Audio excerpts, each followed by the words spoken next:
Olá, sejam todos bem-vindos a mais uma aula de Biologia e hoje eu, professora Juliane, venho falar com vocês um pouquinho sobre um reino muito específico, reino das plantas, tá? Bom, vamos lá nossa aula então. O reino das plantas, ele vai ser constituído por todos os seres, tá? Eucariontes, pluricelulares, autótrofos. Bom, pareceu uma palavrinha aí diferente do que a gente já vem estudando, a palavrinha autótrofo. O que é que acontece? As plantas, elas são os únicos seres capazes de realizar fotossíntese, tá? E através da fotossíntese eles vão produzir o seu próprio alimento.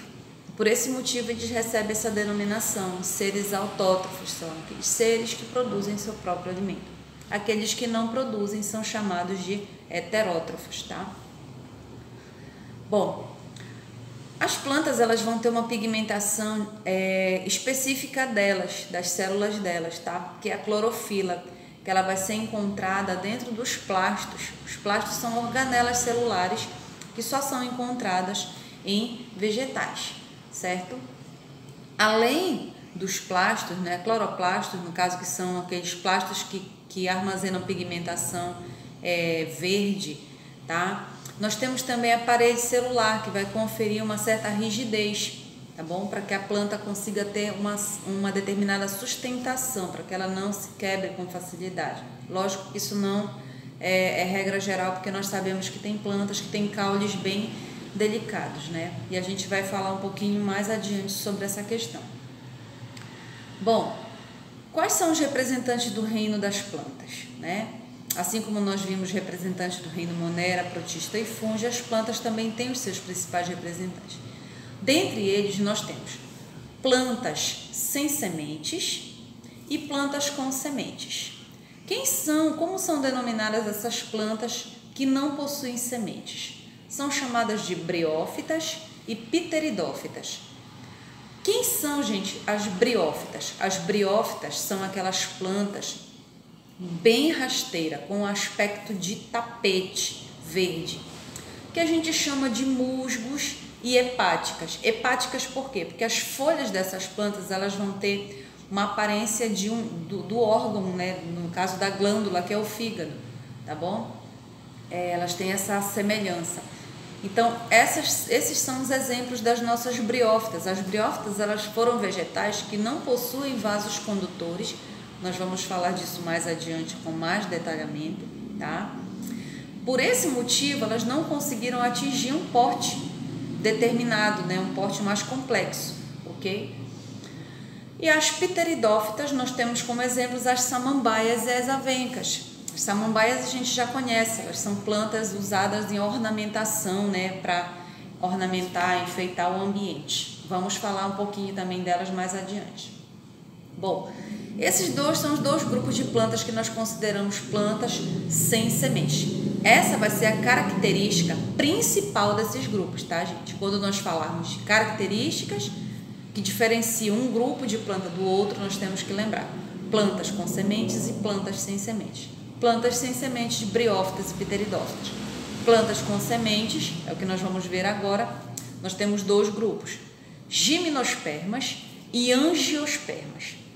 Gimnospermas significa planta com semente nua, tá? Ela vai ter uma semente que ela não vai estar guardada dentro de um fruto, por isso ela recebe essa denominação de gimnosperma, tá?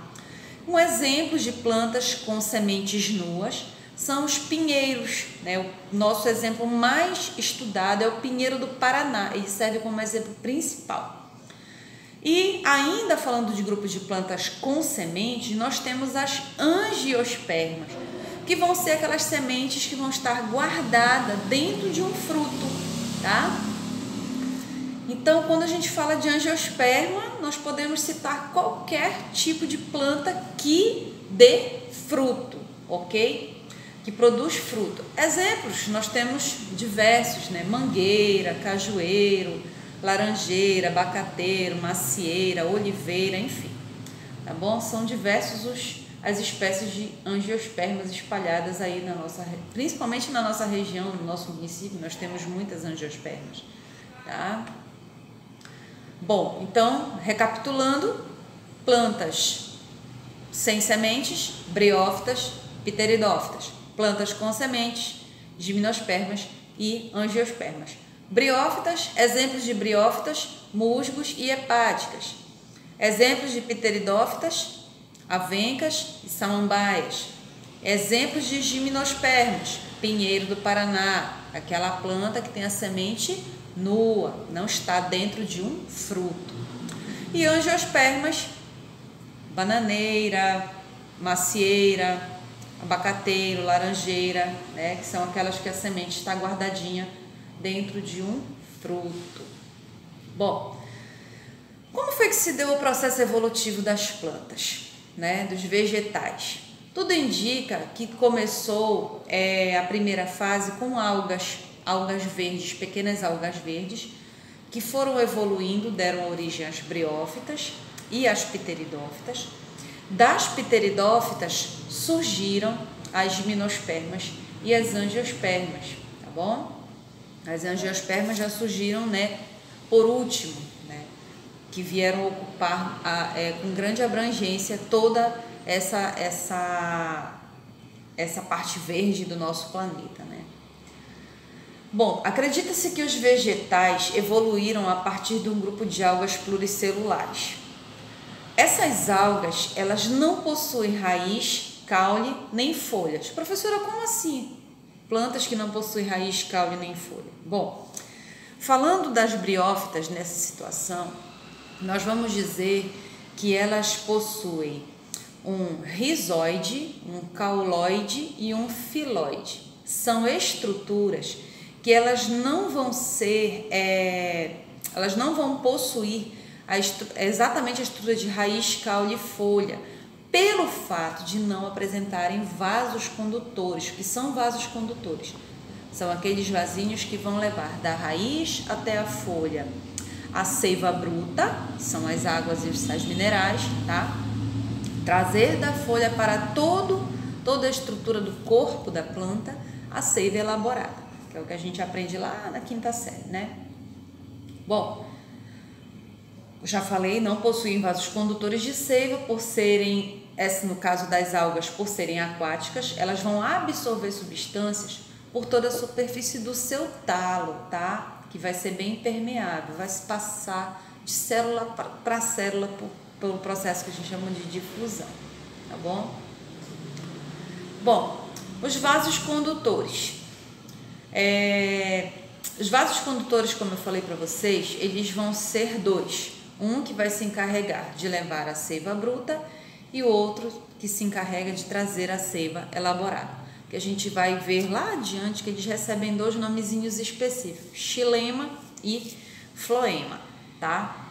Mas o assunto é bem extenso, nós vamos ter outras videoaulas para explicar isso. A gente está fazendo aqui, na verdade, um balanceado, né? Um balanceamento total do assunto para poder depois, né, falar com ele com mais detalhes. Bom, no decorrer da evolução, nossas estruturas se desenvolveram com órgãos para fixação e absorção de águas, tá? E sais minerais que agora estão no solo, né?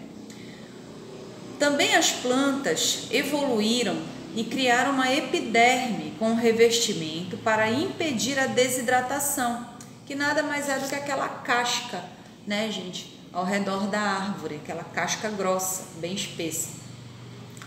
E também as plantas evoluíram e apareceram células especializadas chamadas de estômatos, tá? Os estômatos, eles estão presentes na superfície da folha, tá bom?